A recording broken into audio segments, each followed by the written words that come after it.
to make sure that yeah, we're starting just a little bit late. First up on the docket is Rob Slater with the grant update. Yeah, just like that. You're up at the top. Thank you. Oh, good. There it is. So for those who haven't been here yet, at these previous meetings, we are doing a district volunteer project over here at the Park Strip by Fresh Market on Center Street. If you're familiar with that area, I mean, I don't think we have the previous pictures, do we, Rachel, that showed? If you don't, that's fine. Right now, I mean, it's a park strip that is just covered in asphalt and dead trees. Not very appealing, considering it's a gateway to Provo. So we decided a while back to kind of collaborate as neighbors and say, yeah, let's re-landscape it. Let's do I guess the city's job for them anyway. But they're all in favor. So we've submitted plans. Yeah, I gotta be careful about Provo City's all in favor. They've went through all reviews. They're fine. Then they said, oh, by the way, you got to get UDOT approval. So and that kind of made us start all over because that is UDOT land from State Street all the way to the freeway, I think, right along the Park Strip. Yeah. So that gets kind of messy, but I'm kind of working my way through the application. Got some of it done. What they're requiring though is, and this is maybe where you could help Rachel. They're requiring a bond and liability insurance, and that's not super expensive. But what I'm wondering is, right now we have about 145 hours logged. Oh, which by the way, we're trying to get, well, we're applying for a matching grant with Provo City. So if you're not familiar with that program, for every hour you donate to help your neighborhood or, something besides your property, pick up trash, rake leaves out of the gutter, whatever, Provo City will pay in kind $15 an hour. So right now we've got 145 hours, which is quick math, what, a couple grand, maybe roughly. So Rachel, the question is, can we do that matching grant in tranches? So in other words, take some now for upfront costs and then the rest for, other whatever else is needed, or it'd be two separate. If you want to split it up into two separate grants, you can. Other neighborhoods have done that for a big project. So maybe one grant is just for preparing the area and the next grant is for actual planting. Yeah. We can split it up like that. Great. Okay. So anyway, what we need a lot of is volunteer hours right now. And it's pretty loose, isn't it, Rachel? As far as anything that can beautify your neighborhood, your area, our district. Right. In the entire District 5, which is from University all the way down to East Bay. Anytime you do any type of service, if you're raking your neighbor's leaves, painting a fence, picking up trash, anything that you're doing that's beautifying your community, we can count those hours for grant money. Yeah, excellent. Okay, and then there is a Google Drive where you can enter those hours. And thank you, everybody that's done that so far. We've got, like I said, 145 hours logged, and we just need about another 200 hours to complete it. And so how do they get to that Google Drive? You're going to distribute that? Yeah, I'll have it on social media if you're on the District 5 Facebook page. Also, if you sign in with your email, I'll send you the newsletter that will also have the link. Perfect. Okay, great. So yeah, the more the merrier there.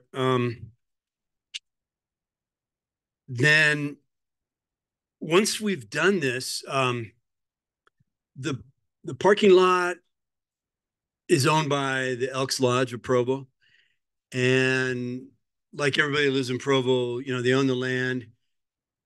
The city owns the park strip, which is between the curb and the sidewalk, but you're expected to take care of that park strip. So Elks Lodge realizes their responsibility, and they've actually agreed to maintain this whole landscaping once we're done, which is pretty awesome. I mean, it's a whole block. It's from 500 West all the way to 600 West on the north side. And so there's going to be irrigation needed. They're going to pay for that. And then maintenance, weeding, trimming, stuff like that. I mean, we can all participate in that. As a matter of fact, you know, we get to that point, we'll probably want to get neighborhoods assigned, you know, for, let's see, there's 5 neighborhood. Now, how many are in District 5? There's a lot of neighborhoods. Okay. Oh, 9. Wow.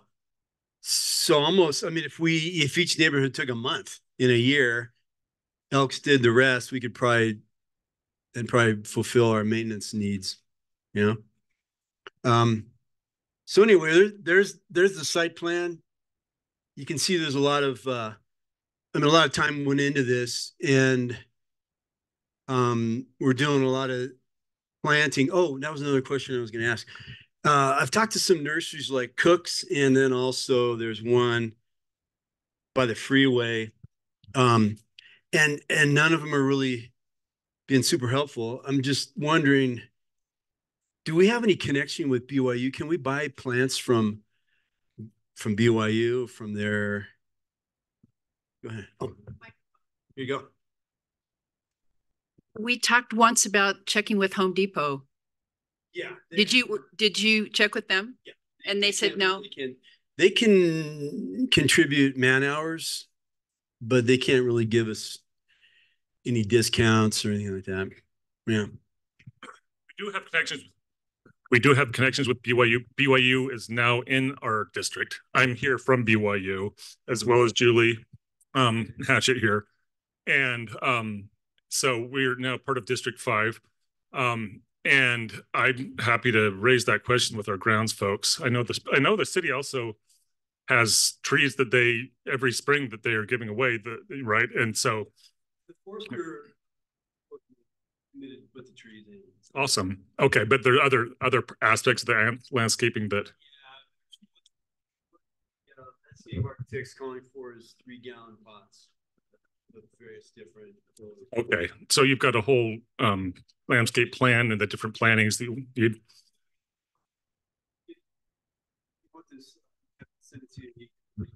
Awesome. Yeah. Yeah. Yeah, and I can't. I'm not in a position to promise anything here, but I'm happy to raise the question, and yeah, I think that'd be great. Start. I mean, yeah. Okay. Awesome. I'll get you your information. That's pretty much the update. The UDOT that's Utah Department of Transportation. They are probably going to be the biggest, you know, delay, because it's got to run through all everybody's got to touch it to justify their job. So that seems to be our biggest holdup. But I'm thinking by May 1st, we should be able to start demolition, removal of the asphalt, pull up the old soil, stuff like that. So we may be able to start preparation, and then Provo City is committed to help with some of the landscaping needs, heavy equipment, backhoes, haul off dead asphalt, dead trees, stuff like that. So we'll get some help there, but it's going to require some manual labor. Yeah, you first. Here you go. Will the installation of the plants be kind of a community effort, or is like professional landscapers going to be doing? Awesome. Laying those pots anyway. With the question of getting enough work hours, volunteer hours, Has there been any talk of doing like a neighborhood trash cleanup or something like that? That's totally in play. Yeah. Nobody's talked about it, but collectively in your neighborhoods, you're welcome to do that for sure. Yeah. And the more bodies, the better. Cause you know, if you get 10 people, even just doing it for an hour, that's, you know, it's some quick hours.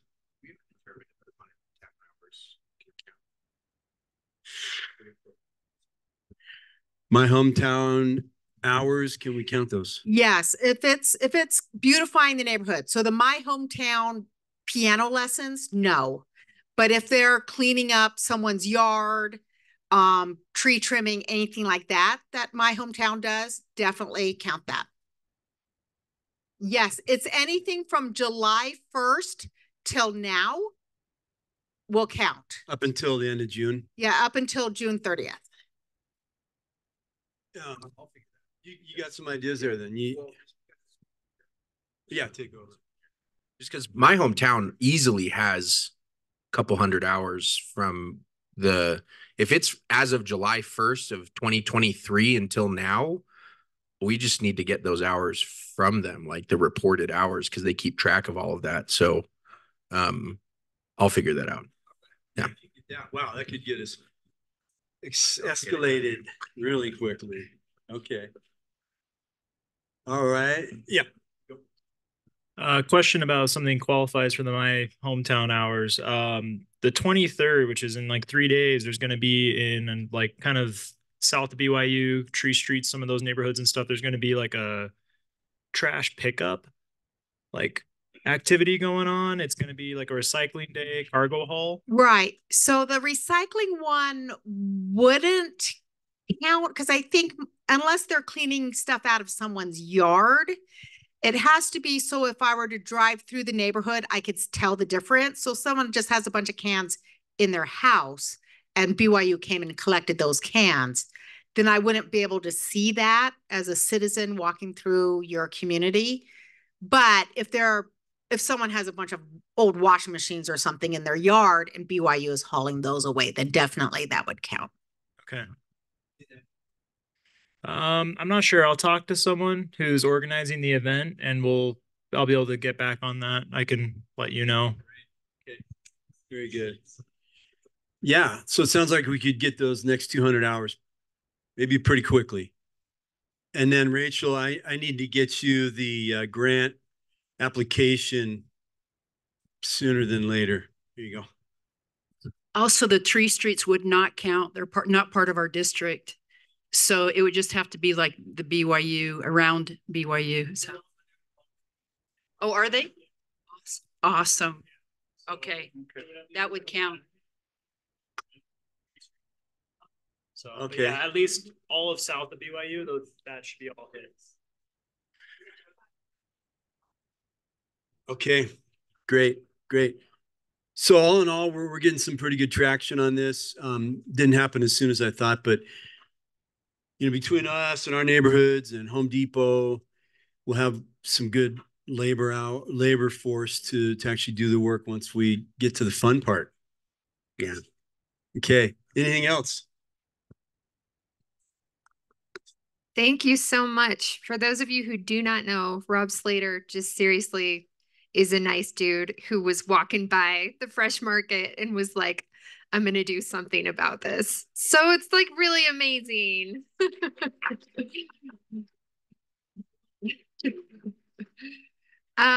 Next up is Gina Hales from the school board to give us an update.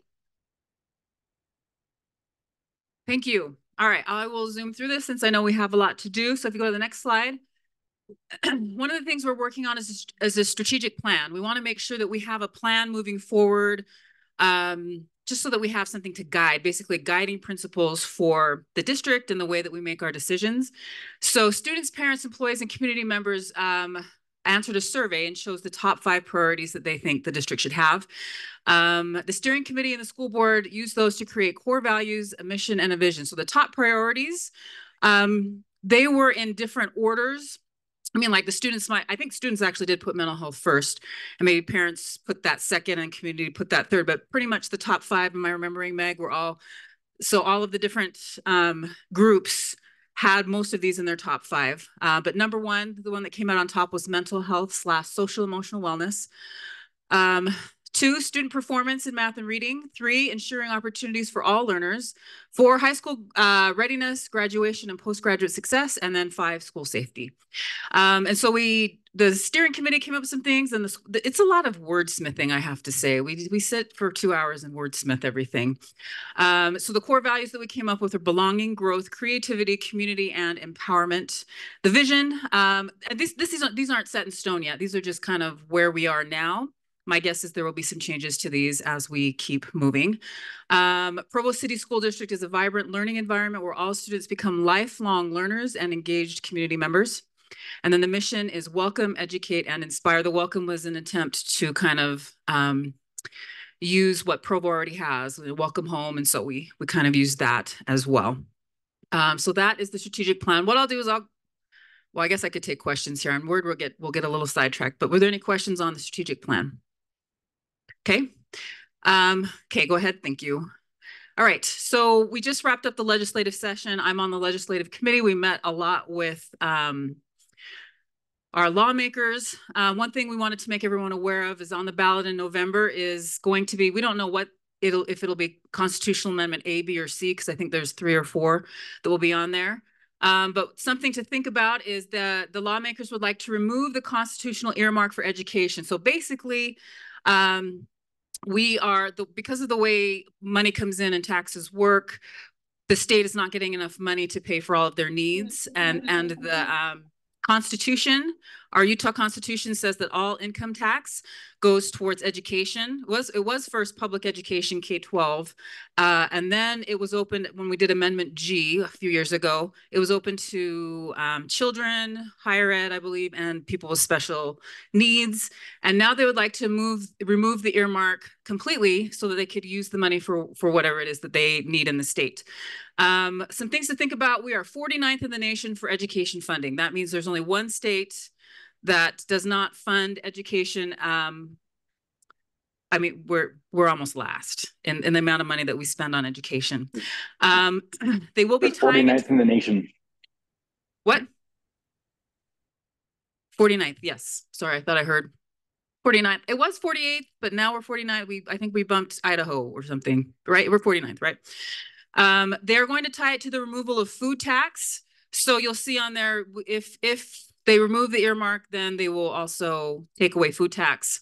It is a complex issue and we need to be careful. I do believe that we do need more money for other things. I am a little bit worried that education, right now we hardly get any money and we're begging. And if we don't have any money, the next thing is that I'm on my hands and knees begging to please get a little bit more money.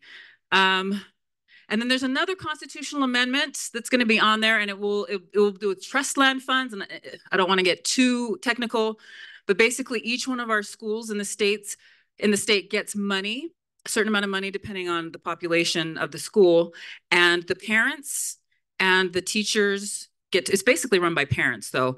They get to choose what the money is used for. And so parents have a direct say in what the money is used for and what they want. They want to make a little adjustment to that, which everything I've looked at looks like it's good, but we don't want to confuse those two. So when you see those, we just wanted to make everybody aware of that will be on the ballot in November. Okay, next.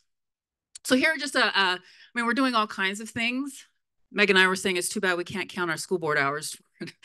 This project, we'd fund it completely and probably everything else. But some other happenings. Camp Big Springs. I think last time I was presenting, we talked about Camp Big Springs. We voted to have Camp Big Springs in person up where it normally is, as long as everything is okay. So we're kind of waiting for the snow to melt to see how things are there. And then we're going to have to do some infrastructure and things like that. And then we are working with the city on how to maintain it and have it keep going. Do we move it? Do we keep it where it is? Because where we run it is on city land, but we do plan to run it. It was it is expensive to run, but we heard loud and clear from the community that it was worth the investment. Shoreline Middle School is on schedule for a fall 2024 opening. If you haven't been down there, I suggest you take a drive out southwest. It's a nice looking school. Policies we're working on. Student travel. That was basically when students travel for extracurriculars or whatever, kind of the things that guide that. That passed the last board meeting. Language access, which is basically making sure our students who speak English as a second language have access to translation services. One that we're working on and we've done a first reading on is student board members. We have members, students who are on the board, one from the Timp Boundaries, one from the Provo Boundaries. So an Independence High student can do it. They would just represent the school for whichever boundary they live in. So we will have a second reading on that. And then we're working really hard on an electric / self-propelled transportation on campus policy because we've had some near misses with people on bikes. And then we have some bikes that go as fast as a motorcycle. And so we're trying to figure all of that out. So we're working on that right now. The Dixon property, we did hold community meetings and we gathered feedback. It seems like most community members would prefer that it doesn't become an apartment complex and that it is used for something with student purposes. And so the next steps, I believe, are we're kind of trying to get through the school year, and then we'll probably take a look at the needs again, match them with what the community wants, and then come back with the plan. We did do some restructuring in the district. There was some panic, I think, in the community because there was a lot of changes made. And I want to reassure you, a lot of people were thinking that we just fired a bunch of people and so we had a lot of spots open. The good news is we retained so many employees. We decided to, our new superintendent decided to move some budgeting around. So we now have, before we had 2 vice principals for the whole district in the elementary schools. Now each school will have a vice principal, except 2 schools will have a vice principal intern. So that opened up some leadership opportunities. A bunch of people applied for those, which means the people who, and it was all in district. Everybody who was moving around, all in district. And so we had some move up to the district. We had some move up from something else to a vice principal. And so it caused a lot of shifting, but we were able to retain a lot of really great employees. And we were reassured. So people were thinking that we were just forcing people to move. That's not how we do it in the Provo district. A survey was sent out to all the principals and administrators, and they were asked, what opportunities are you looking for? Are you looking to stay where you are? Are you happy where you are? Are you looking for a different opportunity? They were then able to give their input, and then people were moved based on the responses to that. This is a crazy question, but sure. I've got little family members at Edgemont, and I'm wondering what happened to the principal and vice principal. The principal and vice principal are there still. They are in their positions, and they are functioning in their positions currently. Good question. So we moved full-time. They're called full-time equivalent. I say full-time employees, it's easier. But we moved. So what was happening one thing that we wanted as a school board was to shift. We were kind of top-heavy in the district. We wanted to shift a lot of those positions back to the schools because that's where the learning is happening. So we shifted a lot of FTEs back to the schools and out of the district office. We added VPs for elementaries, and it's good shifting. In my opinion, it's good shifting. And then the legislative wrap up, we met with most of our representatives. We had 2 days on the Hill, one for just board members, regular board members. The second one, we took students up with us. I wasn't able to go, but they attended sessions, they gave feedback, and they met with our representatives, state senators and state House of Representatives. And then 88 public education bills passed. I'm not sure, I don't think I would have had any, before being on the school board, I wouldn't have had any idea what that number meant, but that's a lot of change, right? We have to take 88 bills that passed, figure out how to make it work. And sometimes we're just barely getting a policy in place to match the 88 bills that were passed, and another session happens and we have to change it all. And so this is, it's the game we play, right? And there's other things happening, but that's basically just a little bit. Did I miss anything big? I have 2 other board members here. We got Terry, we got Meg. Update? The principal, Wasatch Elementary update. Do you want to do that? I'm putting Meg on the spot. That's her school. I'll just hand her the mic. So the school is going to be opened. I mean, the plan, and we're on schedule still, is for December 2024. So it will be a mid-year move into the building. So the building's going up, which I think is exciting. I know that those retaining walls are pretty impressive. So I know it's a hard site, right, to build on because it had to be leveled and made suitable for the school. But it's going to be a safe school. Do you have a specific question?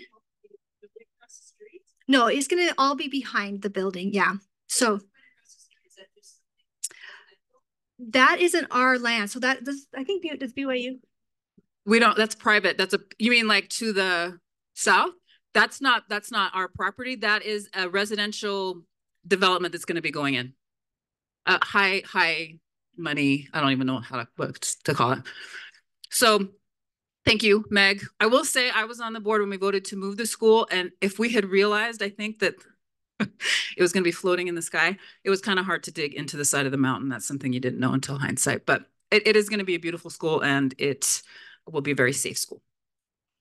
I just had a question about students getting to the school, just because I've walked that area quite frequently, and it's pretty hard to walk that area. Just not just the steep hills, but also just the ending sidewalks abruptly and getting up to the entrance of the school. I'm wondering how students can do that. So the city has been working on some of the areas and using some grant money for specifically Oak Cliff, which is that street that goes perpendicular behind the school site, to make some improvements. There's definitely other areas that we're working on to figure out how we can budget to make things happen. But the school, every school should have a safety council or safety committee linked to their community council. And Wasatch's safety committee has been working probably now over a year and a half really hard on the Safe Routes to School plan, working with the city. I've been to a few meetings with them and kind of really troubleshooting all the areas so we have a clear way for all the kids coming from different directions. So it's being addressed as we can, but there'll be crosswalks put in, some bulb outs, and then kind of just keep at it for the areas that you still just need to be able to fund at some point. But it is on the forefront of many people's minds. So. There have been a lot of discussions about that, and I think it's still in progress, but I think Meg gave a good summary. Any other questions? I think I'm out of time. Just out of curiosity, the electric transportation, does that include like hoverboards and segways and stuff? I don't know if those are specifically mentioned, but they would be included. Would you guys, Terry and Meg?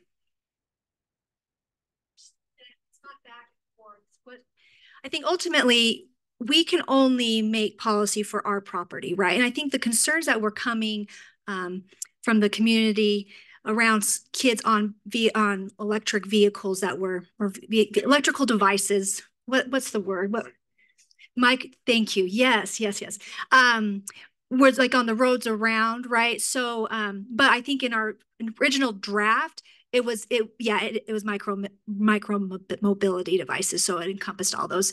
But I think we're still trying to figure out because I think the reality is we don't want to, I think it's, especially if you're thinking Timp or high schools, it's great if our kids are getting to schools in different ways than just going in a car, right? And so we have to make sure we aren't saying you can't do any of these things, but how do we make sure everyone does it safely? And I think, my opinion, right, it's a responsibility for everyone. It's a responsibility for our car drivers too, right?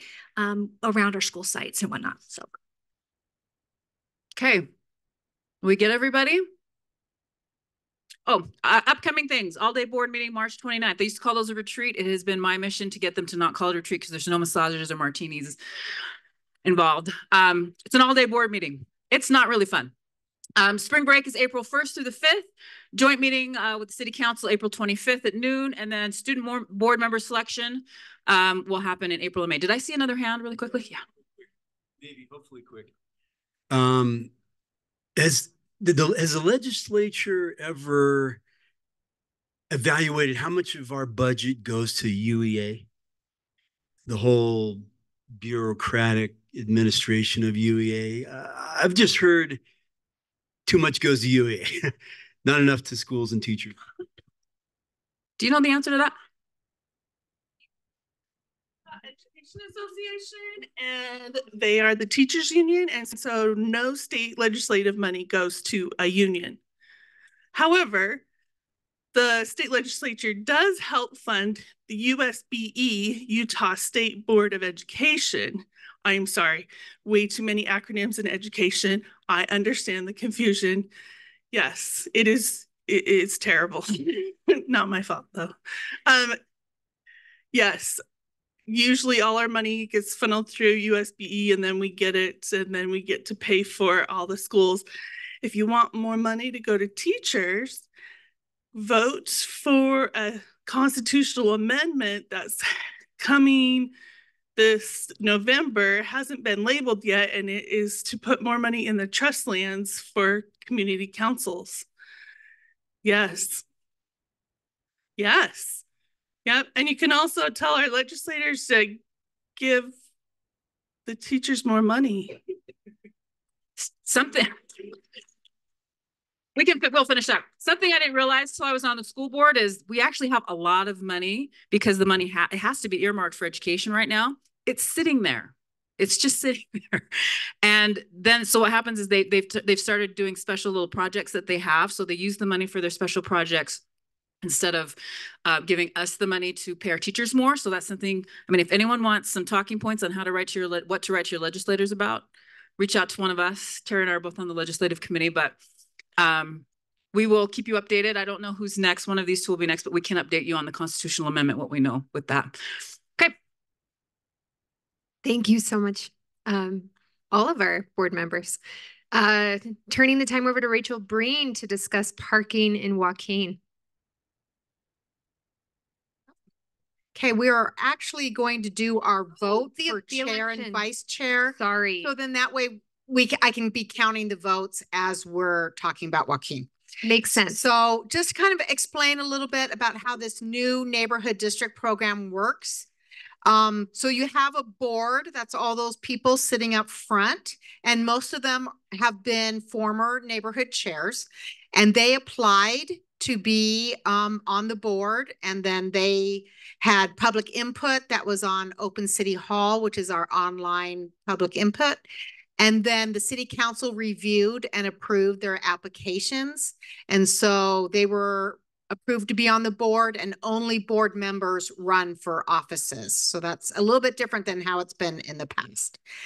But we are going to be selecting a new chair and 2 vice chairs. So we're passing out ballots right now, but I'm going to have the board members stand up and introduce themselves and kind of explain why they want to run for chair or vice chair. And we're going to start with Dylan Cindric from the Timp neighborhood.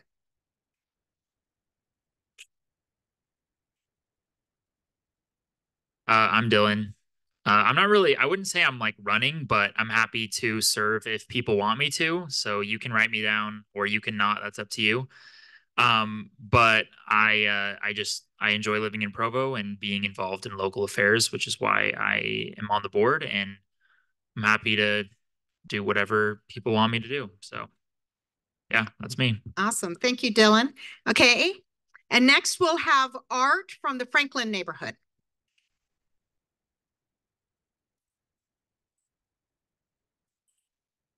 Hey everybody, my name is Art. I'm in the Franklin neighborhood. My wife and I have been there for about 5 years now, which makes me feel kind of old. But to be completely honest, Terry kind of like strong-armed me into doing this. But I've enjoyed it. I enjoy being here. I enjoy being involved in the community. I try my best to keep up with the My Hometown stuff going on that has been primarily the Franklin neighborhood. And I like being in the know, and being in this kind of position helps me do that. So then I can help other people kind of figure out what's going on and what's coming up. So kind of in the same boat as Dylan, where I'm happy to serve where people want me to serve. So there's that. Thank you. Okay, now we'll have Daniel Friend of the Franklin South neighborhood, and he is running for vice chair only. Yeah, my name's Daniel Friend. I've lived in the Franklin South neighborhood now for 6 years, and been one of the first people to actually show up to these meetings from my neighborhood, but I'm glad to be involved, glad to help out, just want to serve a little bit more. I was able to get us some of the details of those My Hometown hours that we've been chasing, and that felt good. I want to keep on serving like that, and I feel like the vice chair position is probably the best one for me right now. Okay, now we'll have Laura Levitt come up. She has been serving as our chair. She cannot run for chair again, but she is willing to serve for vice chair if you so want. I've lived in the Joaquin neighborhood for 8.5 years, which I really can't believe. I am passionate about shaping Provo. I want it to grow in the right way, which sounds too vague. I'm passionate about active transportation and community building. And that's what I really am all about. And I've really enjoyed serving on the board. Okay, next we have Jason Ream, who is also running for vice chair only. Hello. Jason Ream. I was born in Provo lived in Provost till I was about 10, and then I was kidnapped to Mapleton by my parents when there was nothing out there. But my family owns Colony Apartments and some other properties in Provo, and I'm kind of the landlord representative on the board, even though I'm not a resident, although I did live 4 years in Joaquin when I went to school. So I love all things Provo. And I'm here to kind of be a bridge between a lot of the absentee property owners in Joaquin, and the residents also. So that's who I am. Okay, and last we have Soraya Hillam, who is from the Maeser neighborhood.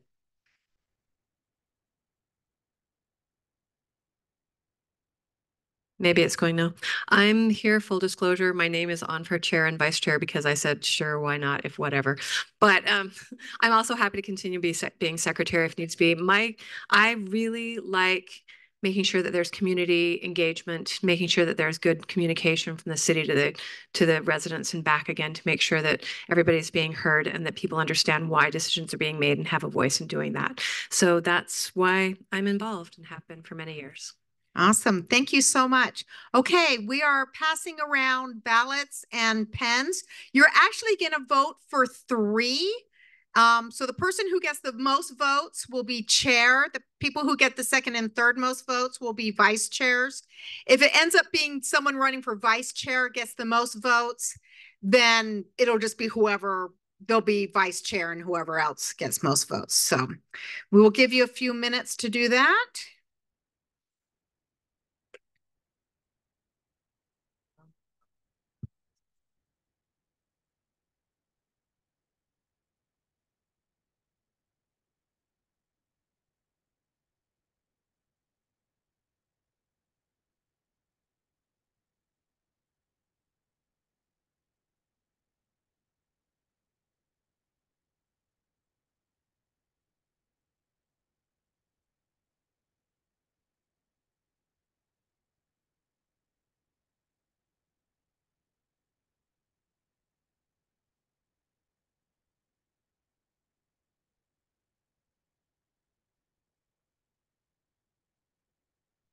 Yes, we'll be voting for secretary in a separate election.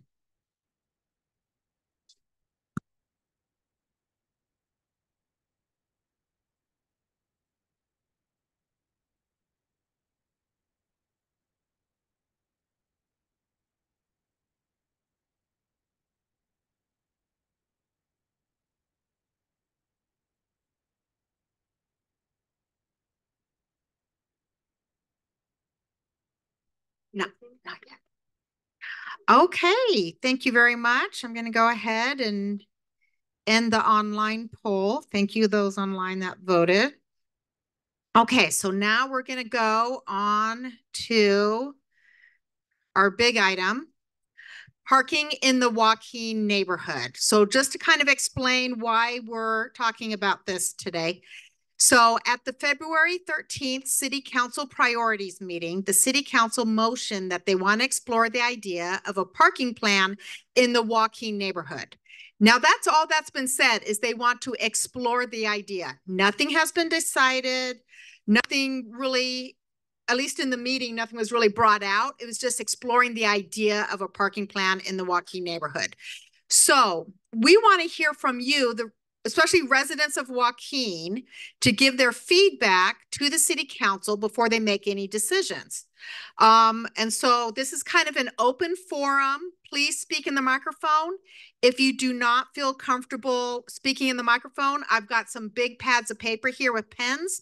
If you want to write down things that you think need to be fixed, or if nothing needs to be fixed, kind of the questions to get the conversation going. What are the parking problems in Joaquin? Is there on-site parking so you don't need to park on the street? Is on-site parking too expensive? Is there too much parking enforcement? Is there too little parking enforcement? And what are your proposed solutions? So I'm going to have our chair, Laura, while she's still chair, kind of be in charge of this conversation, and I'll be typing up all your responses and sending them to the city council. We'll let Rob Slater kick us off. Can't get enough of me, huh? So I don't live in Joaquin, but I own some rental properties there, and there's a big problem with Liberty Square and the Villages, where they have ample parking, but they charge students for the parking on site, and they don't want to pay, so they park in the street. As a result, there's never parking available on the street. What I'd like to see is a change in code so we allow cars to park on the plat, on the parcel, maybe even in front of a home with aesthetically pleasing landscaping to go with, so it's not just a car parked on the lawn, but there's a designated stall. I mean, there's various. I've driven all around Provo. There's quite a few homes that are doing that already, and they look appealing. It's just the careless parking in front of the house, with the car jacked up in the lawn or something is not good. But anyway, I'd like to see that.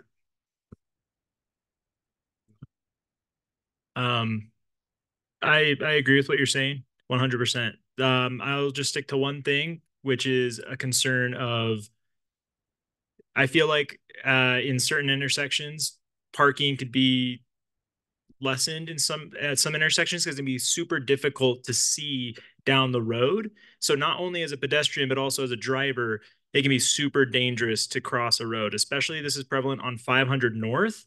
One that comes to mind is 400 East.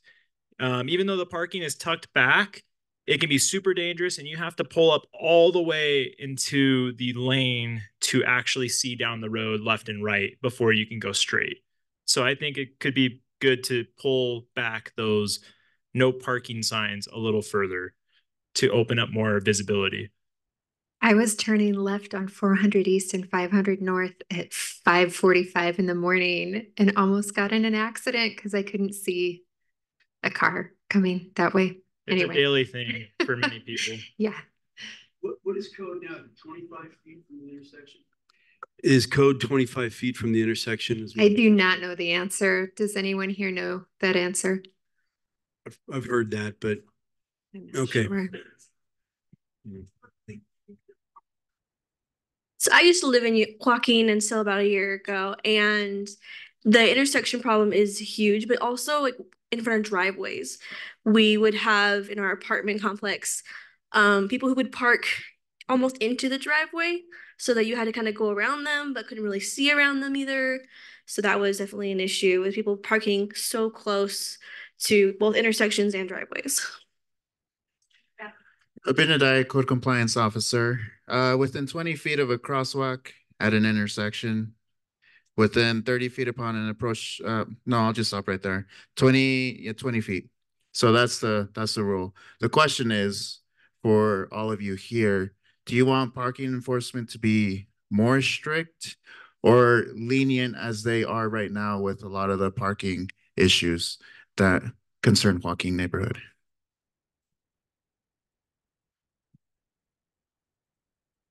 I used to live in Joaquin on 500 North, just across from Liberty Square, and my particular house had parking behind it, where you would go in the driveway, park behind, and then come out the other way.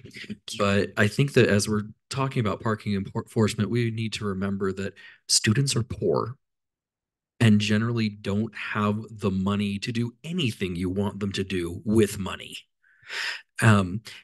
My answer to is there too much or too little parking enforcement is that parking enforcement costs way too much. The amount you have to pay to get a boot off is just exorbitant. It's way too more expensive than students actually have. And if the cost of those things was less, you could afford then to enforce more because it would be something that would actually have the impact you want it to have.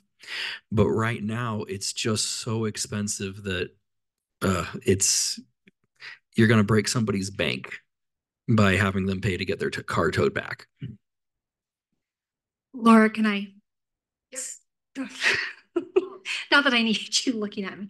So kind of along with that, I don't know how long it's been now, but we did kind of do the research on the parking permit program. I know it was very heated, but I do support something like that. I think we want something that's affordable for students, but I really think we have to shift our mindsets around when you have a car that you need to have a space for, there is a cost to that. And that's part of having a car.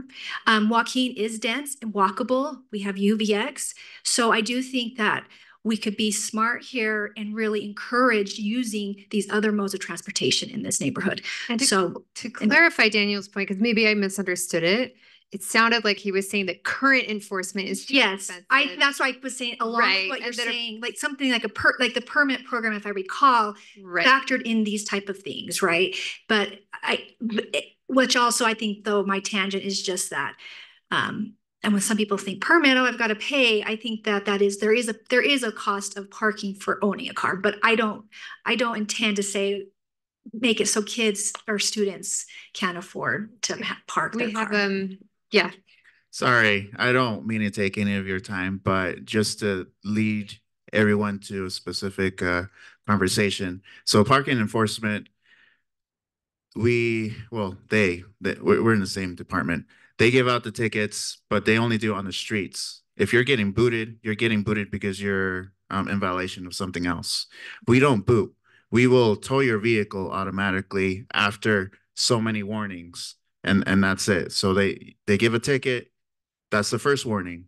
And then after that, if the car's still there, then after a second warning, which is an orange sticker, I'm sure many of you have seen it, then it gets towed after those 3 or 4 days, whatever date is put on that. But we don't boot. If it's booted, it's because either the state did it or a private owner did it. So yes, a boot's $50, $60, $70. A parking ticket is $55. Paid early, 1 to 7 days, then it's $40. The 7 to 14 days is the $55, and then the $68.75 comes after that 14-day period. So that's the price. I agree with a lot of you. It is expensive for the students. I also agree with a lot of you. It is a problem in the neighborhood. So what is the solution? That's the question. Go ahead and then more. I used to live in the Joaquin neighborhood and now I live by Smith's, but as a 1-car household, the UVX being free made a big difference and it continues to make a big difference. So I think as a district, because right now they're doing their change day comments, if we could use our voice to tell UTA we want that to stay free because it incentivizes less cars. The problem is there's a lot of cars because there's a lot of people. If we have fewer cars because they don't need it to get to and from school, to go to work, I mean, it connects Orem and Provo really easily. So if we could gather that feedback to them, we've been told that if there's enough feedback and outcry at them starting to charge fares for that, that it'll help change their, it'll really influence their decision on whether they're going to start charging fares on that. I was just going to comment from, if you own a vehicle, there's an inherent cost with owning a vehicle or bringing it to school. And I think we've got to shift away from this old mindset of, my dad grew up in Provo and he complains about it too. He goes, we used to have all this space and all this room. Well, that's the old mindset, Dad. We have to shift away from that. We've made big investments, I think, in infrastructure, BRT, et cetera, but, and not to disincentivize or, force kids to not bring cars, but, half of them are driving Teslas, by the way, driving around town. So, but I just, there's a cost to own a vehicle. So whether you want to pay a boot or a parking pass at a property or whatever, those are my thoughts. So I previously served on the Provo City Council, and for the last couple of years, I was trying to champion a parking management program. Failed to do so. A lot of the concern was this is going to cost more. So I'm actually encouraged if the council is looking at this again. I think everyone agrees that it is a problem. Most would say it's probably in the top 3 worst part of their experience if they came to BYU. Even though it's not on BYU campus, it's still continually, it's what people complain sometimes most about. I learned a lot of interesting things as I kind of looked into this. One thing that kind of opened up my mind was some research, and they said where you have high demand, maybe just where you have high demand for parking, there's 3 aspects. There's convenience, there's quantity, and there's cost, and you can pick any 2 of those. And so right now around campus, we have convenience. It's right there. It's on the street. It's right there. We've got cost, right? It's free in a way. But we don't have the quantity that we to keep up with the demand. You could pick, like I believe BYU has the Lavelle Edwards Stadium parking is available for people who they can use that for free. So the cost is right, the quantity is right. It's just not convenient for the school. So you can pick any of those 2 of those 3, and so you kind of have to ask yourself what would you like to see? There's going to be demand there for parking. Which 2 of those 3 do you want? There is a thought like, well, if it's going to cost me $20 a month to park on the street, now that costs me more and I don't have any money. There is already that supply and demand determines what the landlords charge for their apartments there. And so if that extra $20 a month or whatever it is, drives less people to be willing to purchase there, then the rents have to come down. So there is some elasticity there. The biggest problem is when we subsidize the on-street parking and make it free, and we also say, like, if you're going to put a new thing in there, a new apartment building in there, you have to put the off-street parking, which costs a lot of money. But for all of the existing locations that are there that some of them have 0 off-street parking. So you are subsidizing the current, and the worst offenders are getting the most subsidy from that.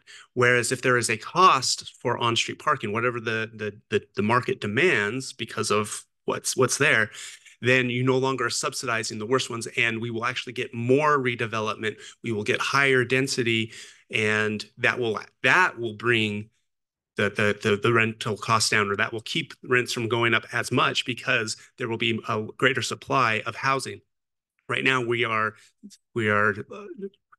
our current parking policies are limiting some of that redevelopment that could and should happen for what we're doing. So whatever the city council decides to do, hopefully that the public will be open to thinking all the way through these options, because we all want the same thing. We all want a great experience, which includes on-street parking and allowing your friends to come over and find a spot so they can visit. Or, you know, when you go to pick up your date, you have a place that you can put your car while you go and pick up your date. We all want these things, and we all want that good experience. So we just need to be thoughtful about it. I'm Jeff. I live in Joaquin, Southside. I'm straight in line with David Harding, have been for a few years since he proposed this before and got flamed. I propose solutions that encourage redevelopment of the properties in northern Joaquin. I mean, it comes up every 5 years back from the South Campus area master plan 20 years ago. And I just feel like parking is a good way, as David mentioned, to help encourage a little redevelopment so that we can make policies that say, look, we'll incentivize non-car ownership in some way. Joaquin, you may not know this, but 2 of the 5 most densely populated census tracts in the state of Utah are in Joaquin, Provo. The number 1 is in Joaquin, Provo, not downtown Salt Lake City. It's right there, 500 north. So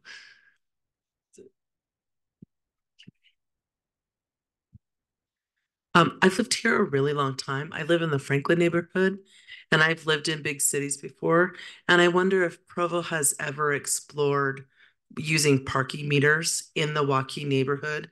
When we were BYU students, we lived over there at 5 and 5, and the parking was terrible. And I know it hasn't changed. We drive through there often. And I just wonder, has that ever been considered? I've listened to plenty of city council, and I'm just not sure where that's ever gone. Has that ever like just tanked? Is that what's happened? Is that it's too expensive? Of course. Okay, thank you. So I'm having this great experience of deja vu from 25, 30 years worth of Joaquin neighborhood meetings where we discussed parking situation. I just hope that the council is looking at guidance in the Joaquin neighborhood plan regarding parking. And I hope that they look at the study that some people in this room helped put together. Was that 5 years ago, 6, something like that? Because that was very revealing. And it was a better study.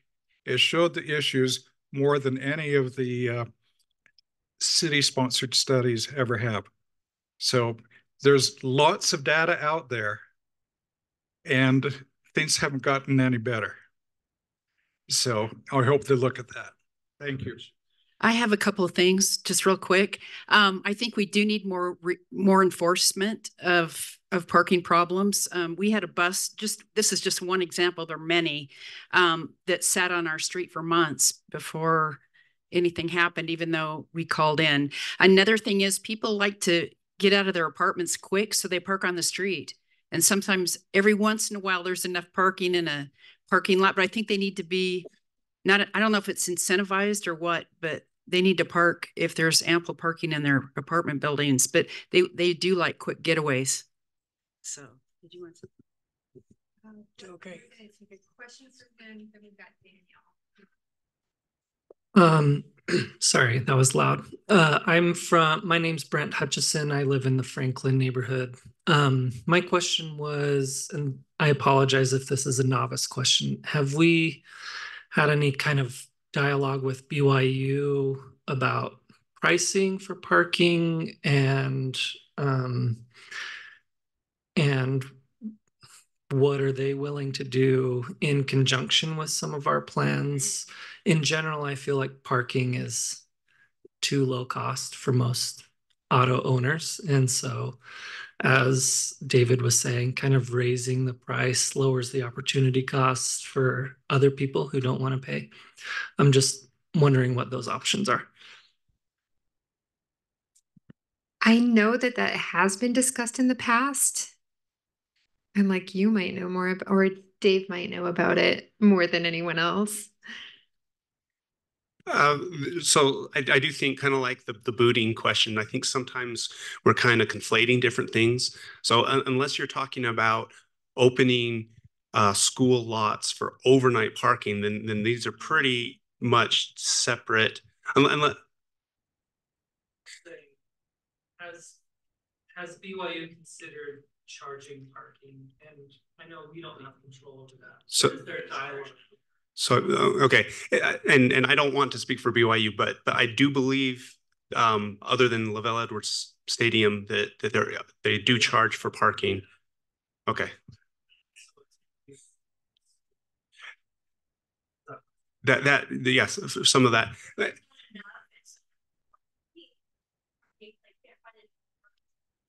Yep, that gets to that convenience. And if I can just answer one thing about the parking meters, fortunately, we have technology now that we didn't in the 80s and we didn't, before that. And so there are some fairly innovative digital parking meters that can be much lower cost. So there are options out there.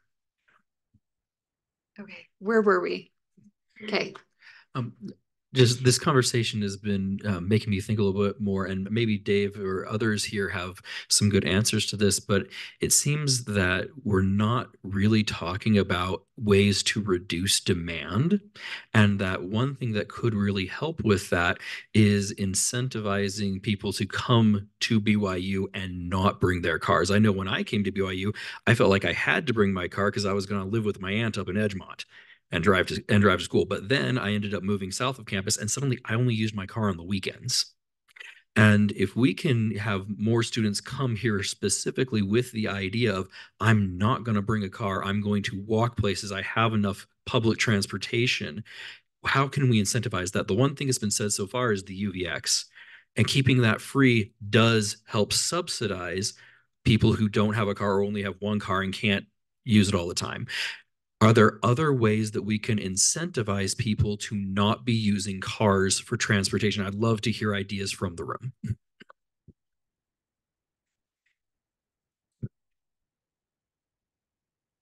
Sorry, yes, go ahead. Hello.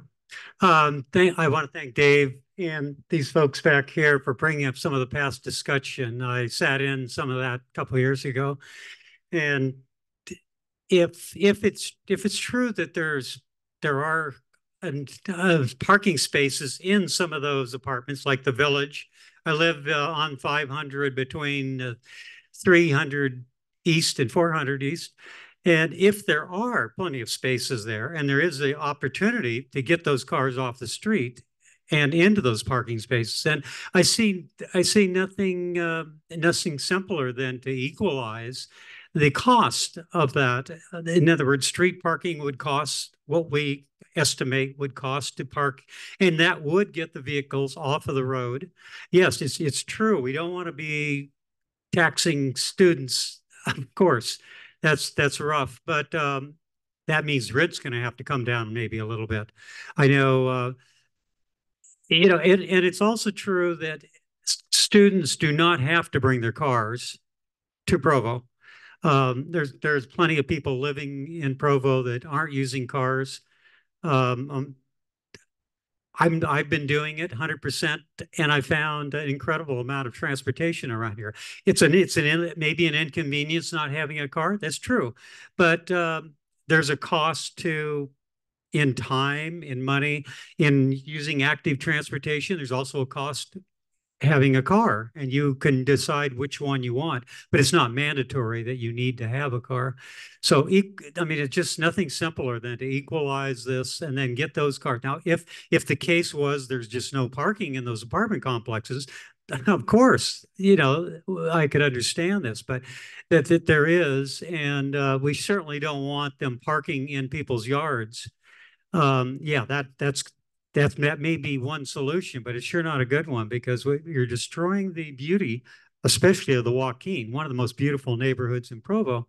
You're destroying that, and what you're doing is complicating the issue by bringing even more cars. I mean, have you seen the traffic on 500? So those are my comments. Thank you. You can go first. So I'm Wayne Levitt. I lived in the Joaquin neighborhood as a student. I live there now. Obviously, this is a topic because parking bugs us somehow. But most of the conversation here seems to be around the thought of convenience or inconvenience for drivers, potentially. It seems to be fairly driver focused. And so there's the question, how do you guys incentivize people not using car? Well, you have a beautiful place with great infrastructure that doesn't require a car. And that's hinted at when talking about UVX.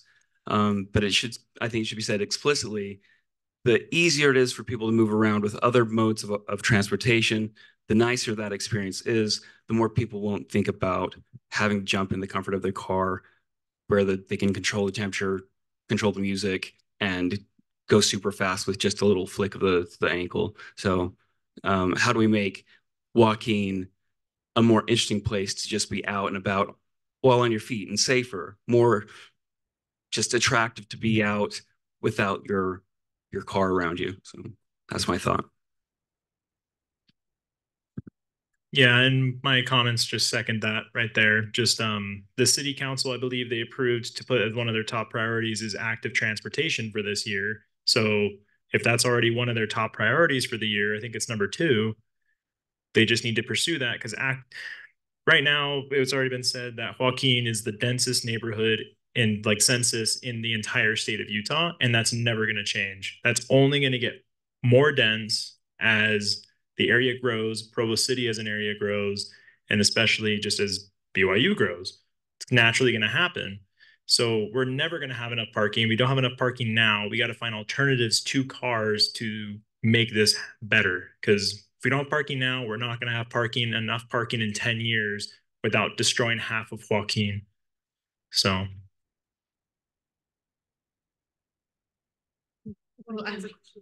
Oh, you go first. I don't know. Okay, it's on. Andrea Busby, I live in Timp, but I commute through Joaquin daily. We work at BYU. And so just a couple of things, and I agree. I think what I was going to say is bring up this safety issue as well. And I think parking is related to safety. And I know we see on 200 East that we did those bulb outs. And I find that to be a much safer street, both as a driver and as a biker, because of those bulb outs. But I think it's important if we're going to prioritize safety for pedestrians and bikers, there is going to be less parking. And so I really do think there's going to have to be, I'm just on the same page as everyone, there's going to have to be a cost for people owning cars there. And we have a family of 4 and we have 1 car and a house and driveway and all of that. So, and we make it work. and I love my students dearly, but I am regularly hearing from them, sorry, I'm late. I drove from my house that's less than a mile to park on campus, but then I didn't find parking. So it took 20 minutes. And I'm always like, you could have walked here in the time it took you to drive less than a mile and then park and then find parking and then get here. And so I really do think that a lot of this is, like you said, a convenience issue, although it's not even convenient. It really is just like a frame of mind because a lot of them come from suburban areas. And I'm fully on board with permits for drivers in that area. Oh, a couple of thoughts that I had. I was able to attend the state council meeting where they were talking about the budget and for this study. And one of the primary concerns that what they were talking about at that time was over occupancy of some of the residences in the Joaquin neighborhood, which obviously contributes to the parking problem. I don't live in that neighborhood. I live in the Wasatch neighborhood, but it seems like maybe there's parking enforcement. Absolutely, that should be on the table. And other things to disincentivize parking on the street, whether it be meters or fees or permitting system for residents can get a permit for their own cars to be on the street, and others have to negotiate that. But another part of it that maybe needs to be thought about is occupancy enforcement, and that's even more difficult to enforce because you don't see who's there as much as you see the cars there. but at the same time, I worry a little bit about pushing it only on parking enforcement, which does hit the students and the poor, segment of the population, and not going after the landlords who are potentially profiting by putting too many people in their properties and shortening.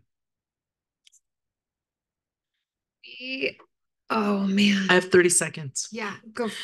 Could the city work with BYU on the messaging that comes from BYU on what you're advertising to incoming students, and maybe allow BYU to provide more information on how great our public transit is and how walkable our city is, so that the messaging, because my husband works for BYU and that's not the messaging that's coming from campus.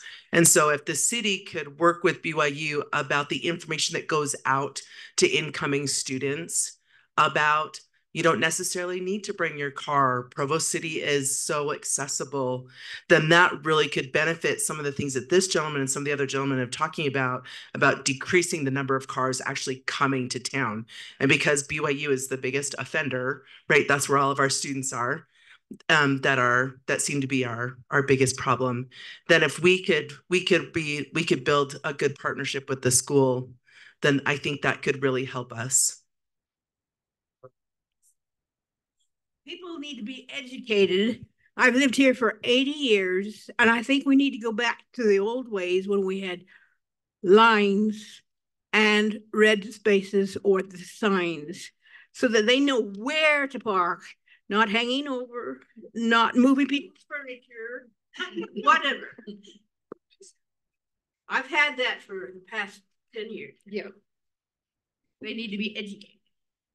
Thanks. Art wants to, I want to just say my tiny piece that as a resident of Joaquin, not as the chair who's lived there for 8.5 years, I fully support a paid parking permit program. I don't know how feasible this is, but I think it'd be really interesting to explore the idea of BYU only issuing on-campus parking permits to people who actually need them. Like maybe setting a distance from campus, or if there's a bus line that is within walking distance to your apartment that you can't get a permit to park on campus, which would heavily incentivize, well, I guess not incentivize, but de-incentivize, is that a word? Yes. People from bringing their cars to Provo when they go to school, because if they can't even get a parking permit to park on campus anyway, there's not much of a point of having their car. BYU does have that shuttle bus transportation as well. So they are supportive in that way. Like I see it every morning during the school year near my house. Okay, we're going to do Jason and then we're done. Sorry to go over a little bit, Rachel. Sorry, I'll be quick. I can't speak for all of the properties, but I know, like, can you hear me? I can't speak for all of the landlords and properties, but like I know Redstone and most of the properties sell all of their parking stalls every month, every year with waiting lists. Most students are looking for the stalls. I don't know the village, really, the comments there, but as far as, that's my understanding. And this is such a complex issue. For example, at the Colony, we get commuters that come in and park on the north side of our property. Big, we've got lots of room there. And I'll stop and say, what are you doing? Oh, they just drove from South Provo, all the new townhouse things down there to park at the Colony to walk to class. So, this is such a complex topic because there's commuters, there's residents, when I say residents, I mean property owners and students, so it's a very complex topic and look forward to the discussion. Okay, thank you for all your input. Did we want to do this woman in the black glasses? She's been trying to make a comment. I'm so sorry. Are you okay? I'm so sorry that I missed you. This is Carol. I just hesitated. I hesitated because it's probably a silly idea, but that's me. Okay, so I live on the corner of 6th East and 800 North, and there's a parking lot across the street, and it's flat. So why doesn't the city maybe go together with BYU to build a high-rise parking structure? And wherever else there are parking structures, I told you it was silly. There are no silly ideas here. There's just learning a little bit more. And I would love to have high-rise parking in some places. but it costs like tens of thousands of dollars per parking spot. More, I think it's like millions. It's $38,000 a stall for structured parking right now. So when your landlords build this and are forced to, they're recouping that cost. And the average right now is anywhere from, $5 to $45 a month for a student parking stall, just FYI. Thank you. BYU has done this for the business school. The business school has structured parking. So the way I see it, because I live right next to 800 North, most of 800 North parking is purely students. Carol is the only long-term resident that I know that lives on 800 North, yet there are over 50 parking spots on the street on 800 North. It's all students because they're not parking on campus. And I think it's partially BYU needs to just put the cost, build structured parking. If they can do it for the business school, I think they need to take the responsibility to do it to get these cars off the street. Okay, thanks. Go for it, Rachel. Oh, sorry. Yes, thank you, Yes. BYU, for being here. Okay, I just want to say I am so excited for the city council for changing the boundaries of District 5 to include the university neighborhood and to have BYU part of this discussion. It has been amazing. Thank you. Okay, so I will announce the election results. So our new chair is Soraya Hillam. Yes. And vice chair, Daniel Friend. And our other vice chair is Laura Levitt. Okay, so now we're going to have our election for secretary. The people running for secretary, we have Shannon Bingham, who is not here. I did not see her, and she's not online as far as I know. So Shannon Bingham, she's in the Timp neighborhood. We have Dylan, who's willing to be secretary, right, Dylan? And Art, raise your hands. Everyone remembers who you are, who's also running for secretary. So we're doing the ballots now. So again, Shannon in the Timp neighborhood, Dylan, who's also from Timp, and Art, who's in the Franklin neighborhood. So this is for secretary.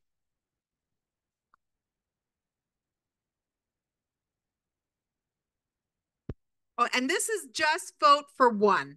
Just vote for one. And while you're voting, our code compliance officer will give us some information. Provo School District. So I understood that they were wanting to make some changes as far as having the students when they were riding their either e-bikes, scooters, whatever it is. The city code already addresses anything on the sidewalk that's motorized to not go faster than 10 miles an hour. So hopefully that helps them understand what the speed limit is on the sidewalk if they are wanting to do that on their property. To address occupancy, that goes through me. So if you have any complaints on occupancy for any property in your district, just go online, submit a complaint. It will come to me. I'll look at it. Honestly, occupancy is half the battle. If Joaquin neighborhood tackled occupancy, there would be a lot less cars. The other issue is that the properties are from the 1940s or older.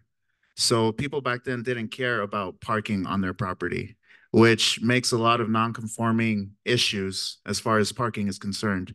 So that's one of the main reasons why parking is so difficult in the Joaquin neighborhood. And I see it every single day. I actually lived in the Joaquin neighborhood back in 2012, 2014. So I know and feel your pain. And I am doing inspections in that neighborhood every single week. So I still know and feel your pain.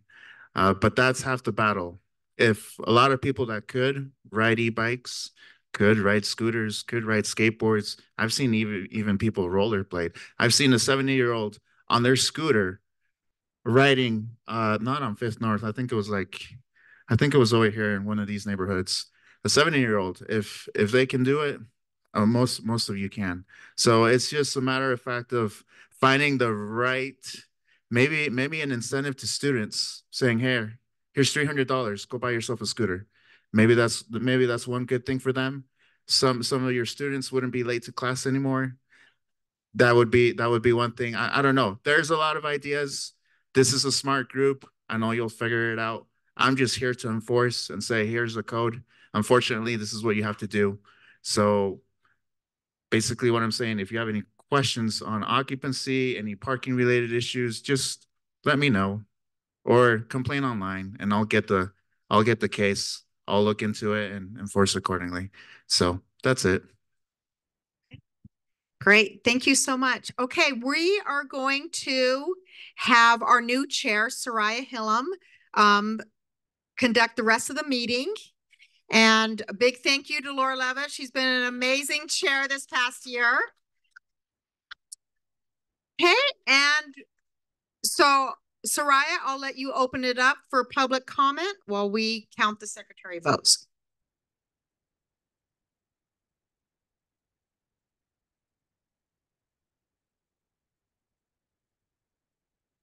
I know this is the time for public comment if you want to bring up other topics that we also had. I know that I was told before the meeting that we had some ladies from Franklin with the PTA who wanted to bring up some stuff. So if you guys want to come up and talk about what you wanted to do, yeah, that's great. I'm one of the ladies. No, I'm secretary. No, you're totally fine. My name's Brent Hutchison. I'm the PTA secretary for Franklin, and I've lived in Provo my whole life in the Franklin neighborhood, so I love it. We just wanted to kind of let people know of some things that have been going on in district-wide and also in Franklin, and I've been working with Terry on this, but as many of you probably know, many people own dogs. I'm a dog owner, and the issue of dog poo has been an issue for a while. And the reason the PTA came is because a number of our students have been sick and they don't own pets. The only way they could have been sick, their doctors have said, is through contamination exposure to pets, which only happens for them on the school field. There's many dog owners who come, use the field, and I know this is a complex issue in the sense of not having many dog parks around, and so the field becomes a de facto dog park. Terry has been awesome and has communicated with someone in the district who has said that they are providing dog waste stations at all of the schools throughout the district. Do you know anything about that? Is that current information?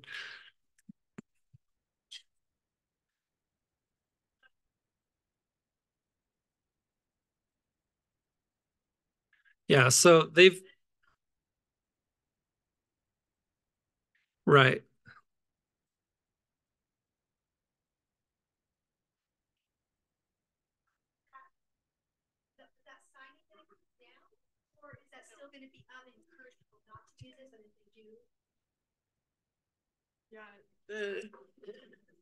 The signs are going to stay up to say, please do not let your dogs poop on our grass. Kids are getting hurt and sick. Please don't do that.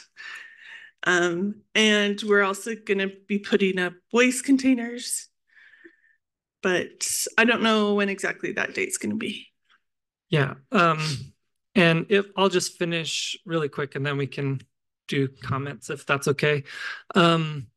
So I think it's great that we're improving opportunities like convenience factor for people to throw away their poop.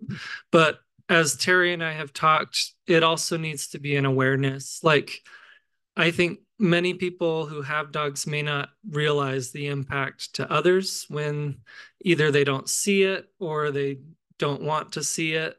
But it can contaminate our water. It can get kids sick. And so helping to educate dog owners, I think would be great. And I'd love to figure out a way to maybe create a campaign where we're reaching dog owners, maybe improved signage with health consequences or community consequences, helping people see what the impact is. And also just, I know there's word of mouth, but there's also social media, there's things like that. And I'm probably preaching to the choir here, but if we could reach dog owners in some way to help come together, whether it's, even if you don't see your own dogs, if you see another dog's, then maybe go like, leave it better than you found it, you know, Boy Scout motto. So that's I was just wondering, do you know if all the parks have those way stations? Because that feels like it's incentivizing people to go to the school fields instead of taking their dogs on a leash to a park. I can only speak about Pioneer Park and Pioneer Park. Rachel, do you guys know? Because the last time I was at Memorial, and that's where I see the most off-leash dogs. Yeah. I don't remember seeing a way station. Oh, that's not the side I see the dogs. Yeah, I don't know.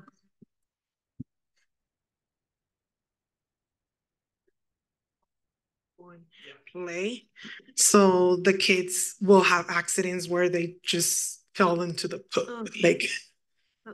So yeah, for the after school program, they take them out, and a lot of people is there with their dogs, or they're not able to use the playground anymore. So yeah, it's a big issue.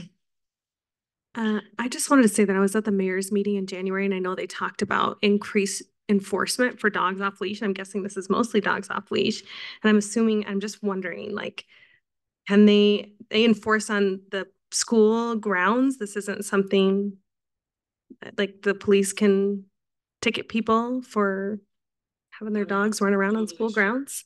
But I think okay, because I know I totally agree, but there were a lot. I was surprised. People are really up in arms about getting enforced about the dogs being off leashed. So it seemed like it was causing some people pain and to change their behavior. If police can't do it, I can do it. So simple as that. Animal, even human feces. I've seen everything. It's a public nuisance. So I can enforce on it if police can't.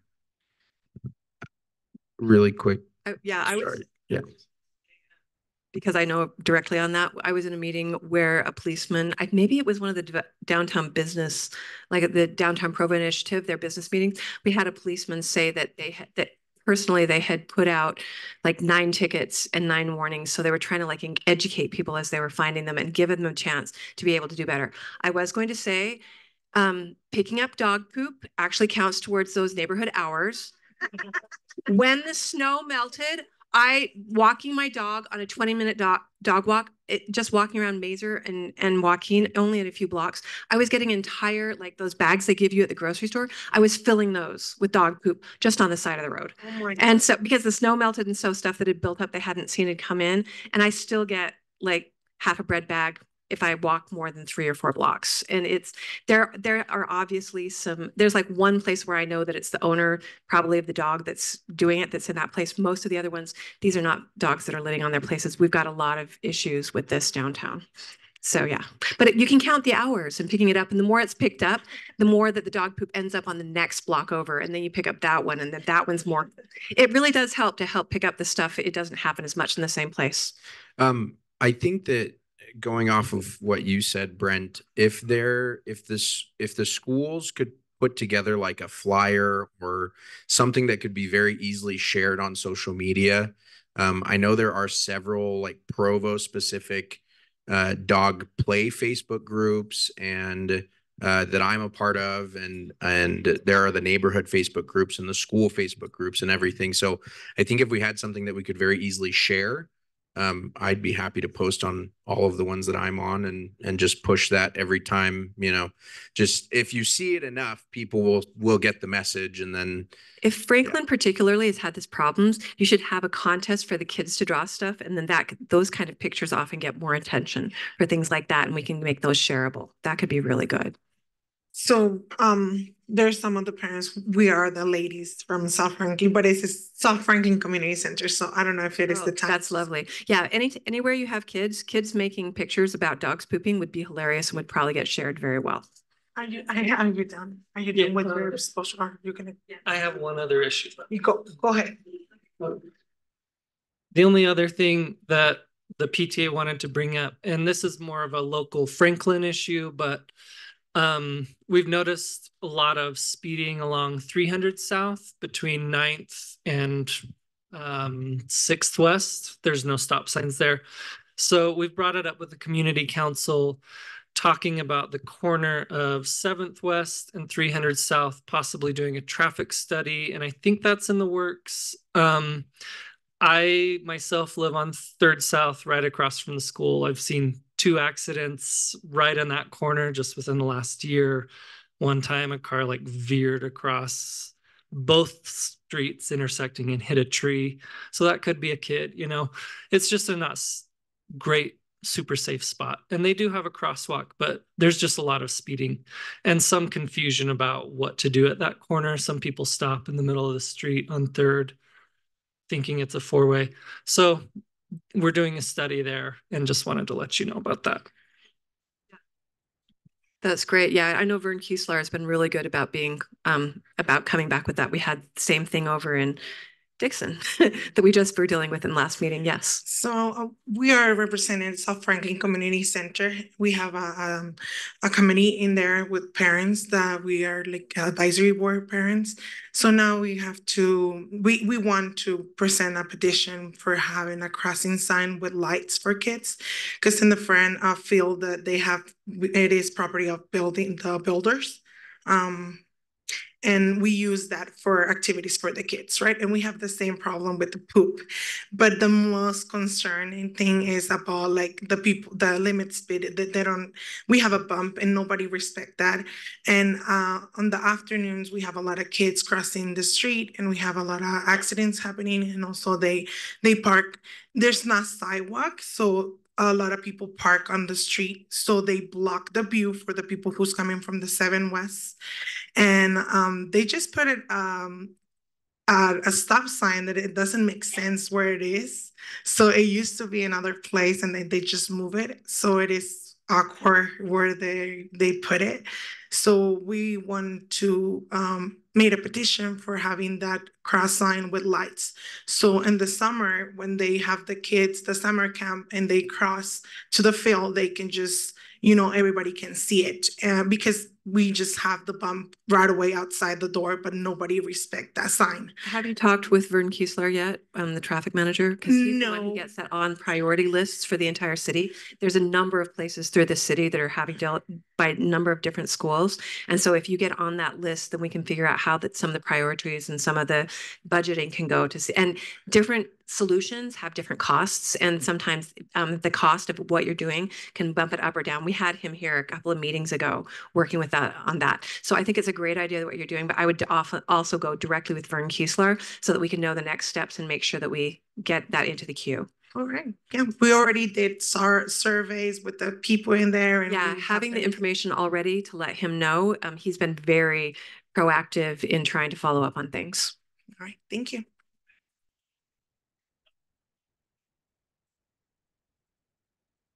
Vern's number one priority that he listed this year is pedestrian safety around schools. He's like, it's just unacceptable how Provo is right now. And that's his number one. And he made sure to let us know when he was here that he doesn't know about it unless we tell him. So to please pass those things on to him, especially where that's his priority. Yes. Thank you. I've been speaking with Vern Kiesler. Yeah, he's probably very tired of me, but I witnessed an accident on 800 North. A BYU student got hit by a car and did a somersault over the car and landed on his back behind the car. He sustained a traumatic brain injury, and I'm amazed that he's walking. That's a miracle because he shouldn't have been. So he's done a few things along 800 North, putting up some little flashing lights, and to me it's not sufficient. And so I just want to invite everybody to come with me if I get this organized and all the data together by April 16th to the city council meeting. Anybody who wants to speak up for safety and that sort of thing. Thank you. Yeah, in our last meeting, he discussed that in detail, actually. So that's good on. Do we have any other topics that need to be brought up? Because I know that we're pretty close to our past time at this point. I don't have a cloth in there. Is there anything else we have for public comment? Otherwise, we're going to be, I guess we're going to be going on for next. Right. What Right. We're going to announce the secretary thank you. is Dylan Cindric of the Timp neighborhood. Congratulations, Dylan. And just a heads up that your next neighborhood District 5 meeting is June 5th. Yeah, and one of the vice chairs will be leading that because I will be on track.